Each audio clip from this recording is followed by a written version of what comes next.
Animal Children, The Friends of the Forest and the Plain by Edith B Kirkwood, illustrated by M.T. Ross.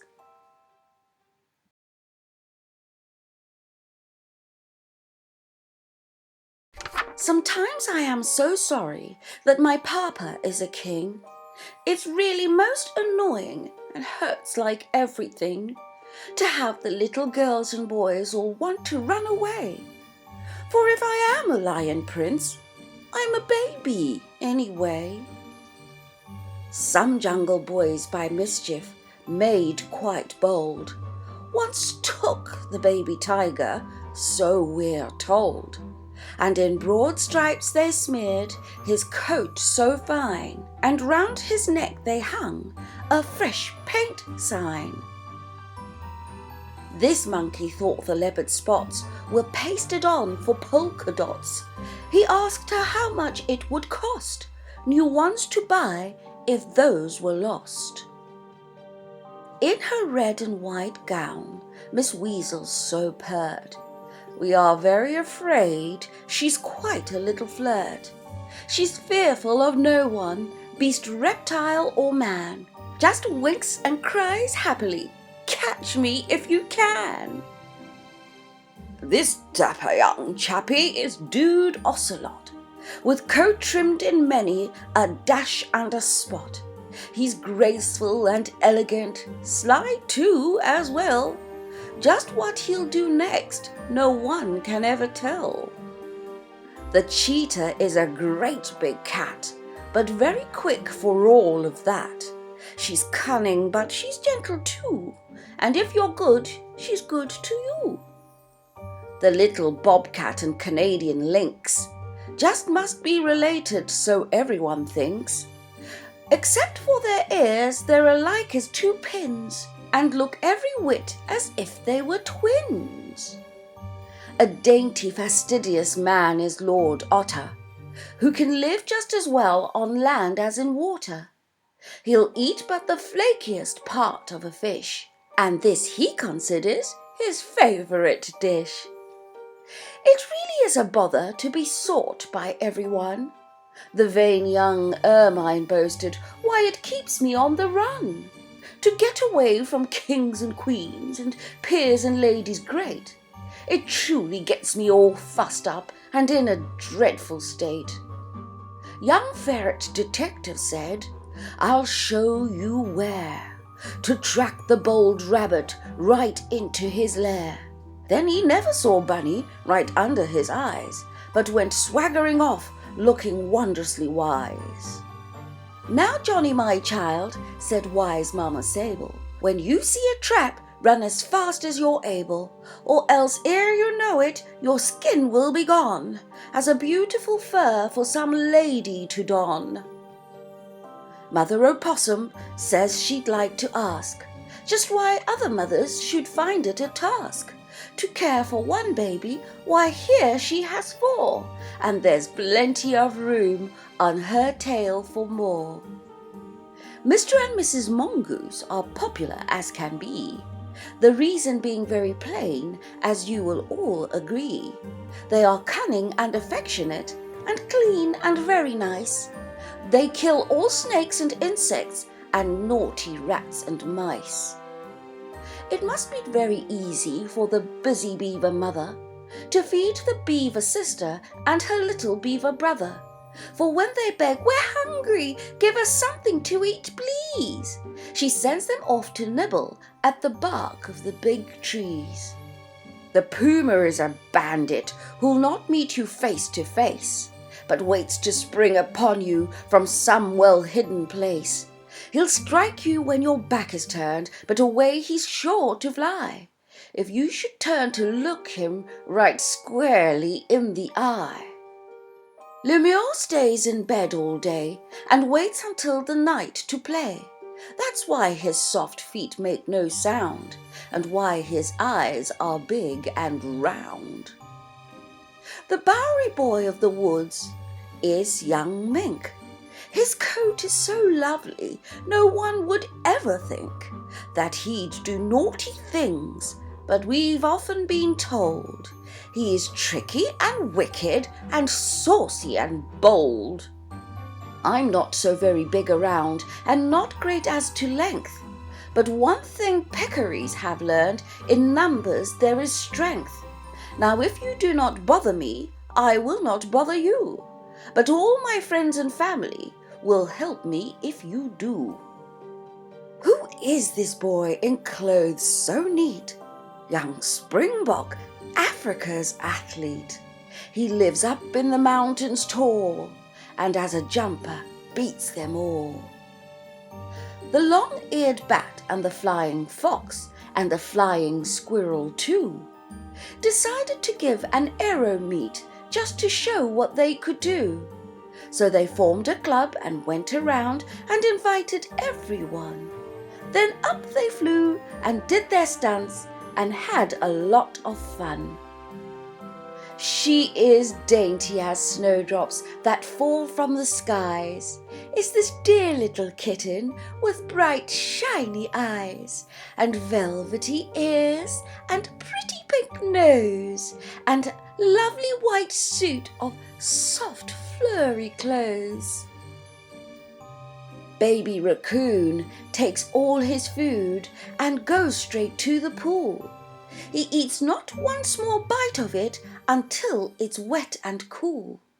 Now, although you may think this strange and stop to wonder why, he no doubt thinks it's just as queer for you to like yours dry.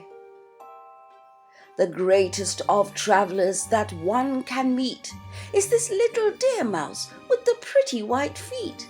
North, south, east or west, she will go at her will, and never, no never, is known to keep still. The baby zebra never should roam so very far away from home, lest someone thinking her striped gown was candy stick might eat her down.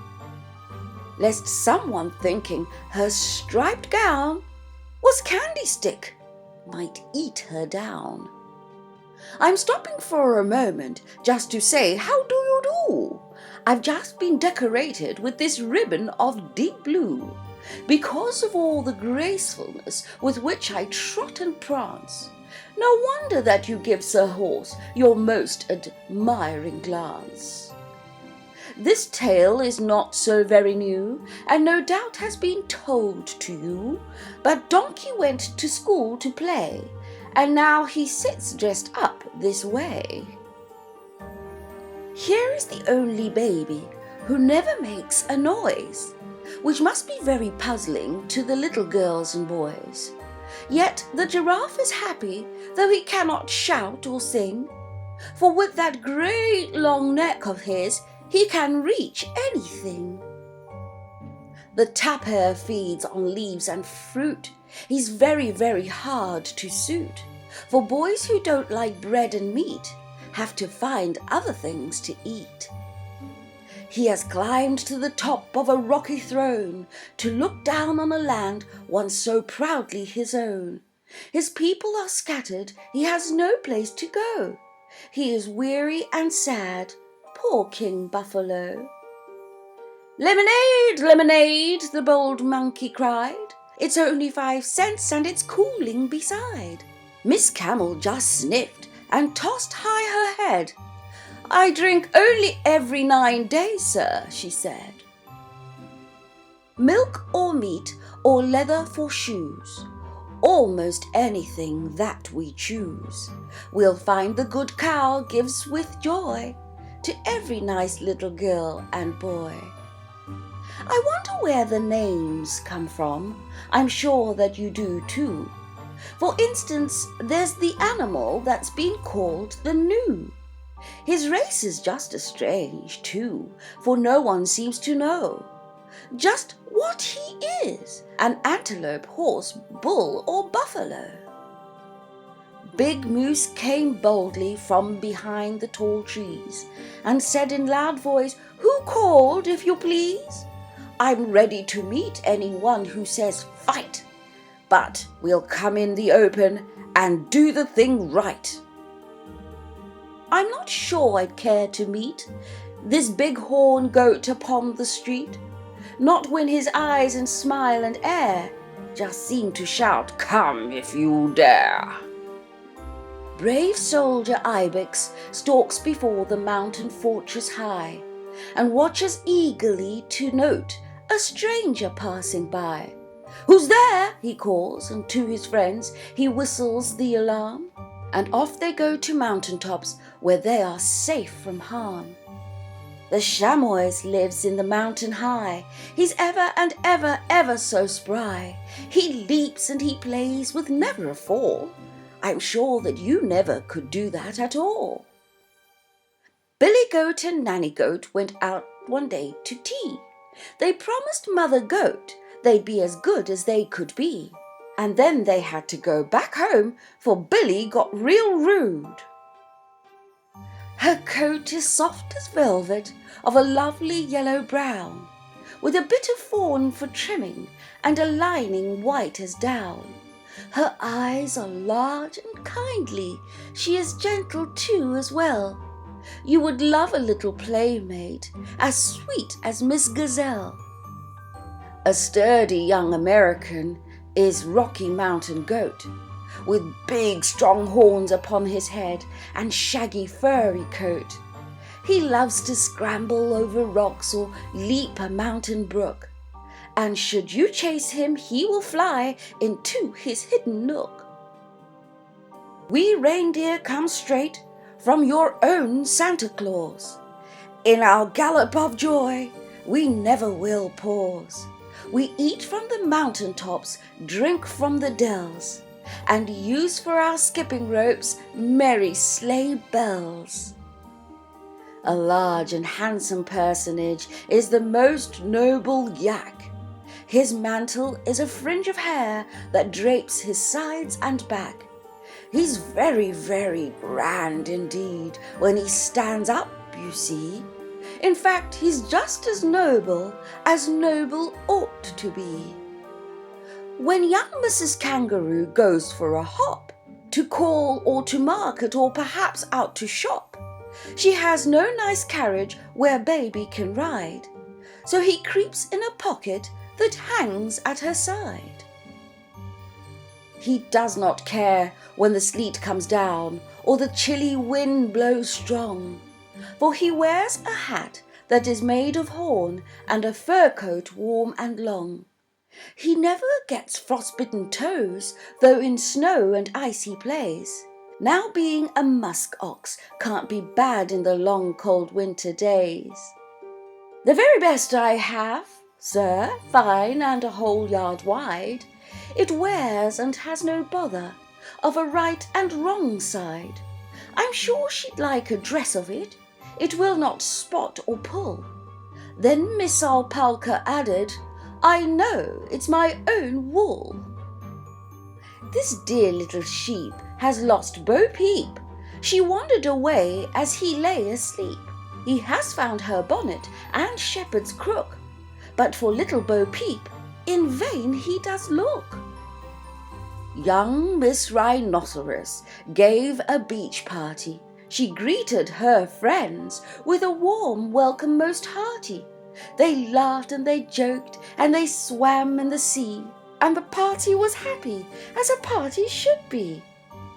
She comes from Spain, this proud, proud dame. Mistress Merino is her name. Her wool weaves into dress goods rare. Her skin makes gloves the ladies wear. Merry guinea pigs one day went out in the fields to play. Daisy smiled and wished that they would never, never go away.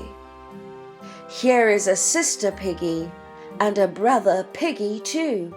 The story they are telling here would not apply to you, for selfish little sisters who make their brothers cry do not belong in houses with piggies in the sty. Now here's a little lady who seems a wee bit shy. Or is it that a teardrop is trembling in her eye? Well, I'm sure that you or I would make an awful fuss if we should have to have her name Miss hippopotamus. In animal land as everywhere, there lives a Mr. Boar, who never is contented unless he holds the floor. His fellows all may frown at him, but he cannot refrain from pushing everything. He's so selfish and so vain. Mother and father and little Miss Bear went out for a walk and a bit of fresh air. Not through the dark woods, the old tale to repeat, but in their best clothes right down the front street. When little Miss Polar Bear goes out to skate, she never is bothered by having to wait until mother wraps her all snugly in fur, for those are the clothes that she carries with her. Just look about and see if you can find a friend who's quite as true as this old doggy that you see, a-smiling here at you and me. I'm just a little puppy and good as can be, and why they call me naughty, I'm sure I cannot see. I've only carried off one shoe and torn the baby's hat, and chased the ducks and spilt the milk. There's nothing bad in that. The mandrill looks so very queer. I'm glad he lives way off from here. He's purple, blue, red, black and brown. I'm sure he is the jungle clown. The baby gorilla of the family called ape is very like you in size and in shape. But he lives in the jungle with black hair for clothes, and he gets very naughty the older he grows. This cute little brother and sister you see, seated cosily high on the limb of a tree, are the marmoset twins whose appealing round eyes look from flower-like faces in wondering surprise. I climbed up here to smile at you, and oh, what do you think? I've scattered master's papers and upset all of his ink. But then if little monkeys always were so very good, they do not be little monkeys who just can't act as they should.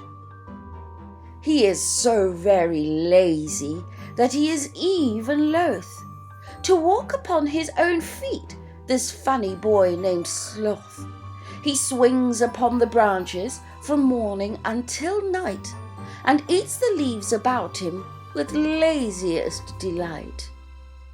He works on tunnels night and day, this marmot boy from far away. When winter comes, then in he creeps, and there until the spring he sleeps. The woodchuck resides in a hole in the ground.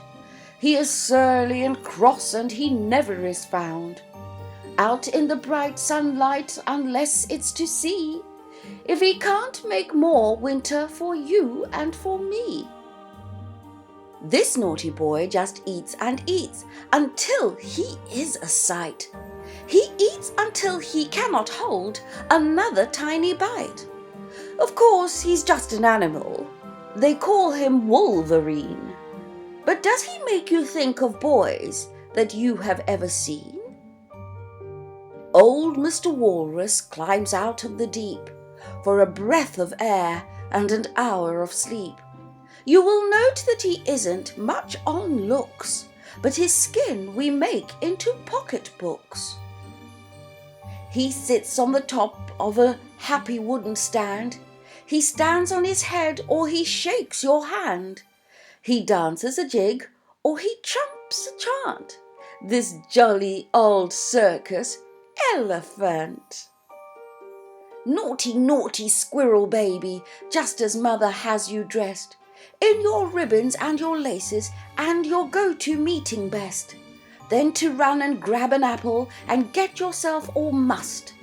Are you not afraid that mother will be very, very fussed? To market with baskets of eggs, Jack Rabbit goes harrying on his long legs. He'll buy him some colours, red, green, yellow, blue, and when Easter comes round, you know what he'll do. Chipmunk is a jolly lad, always friendly, never sad, shares with friends his wheat grains yellow. He's a genuine good fellow. The coney lives in Palestine, but he is very seldom seen. You see, he is so small and shy. He hides when folks are passing by. They call this boy the Coati. His name is strange, and so is he. He laps to drink, digs with his snout. On ground or trees he runs about. The cute little dogs that live on the prairie were having a party and making quite merry, when Big Dog on watch heard a noise and called, "Hush!" and into their holes went the guests in a rush. What do you suppose is in Grey Wolf's pack he carries so stealthily over his back?